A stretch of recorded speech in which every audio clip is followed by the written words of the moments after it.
One of my favorite things to do as a DM is to give my players power ups or items in exchange for testing the limits of how far their character will go in exchange for that item or that power.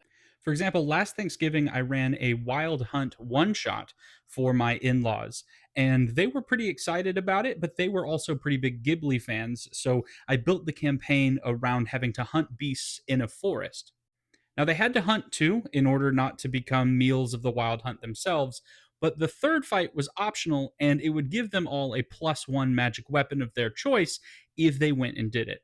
Now, the first two fights were fine. I think it was a boar and a bear. But the third fight, where they could get the magic item, I thought, well, they're pretty big Ghibli fans. So let me see what they'll do if they go up against a Lord of the Forest, which was basically a great white stag. So they hunted down the stag and they noticed it for a little while. And I described that when the stag moved, life kind of seemed to move with it. And then they killed it. And as it laid there dying and finally bled out into the forest, life bloomed around it. But then the world itself felt small, felt deader, felt less like it had been creating additional life that wasn't there. And now the forest would never breathe like that again.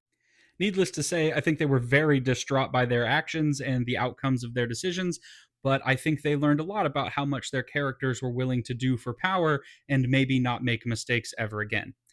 That said, I'm no longer allowed to run holiday one shots.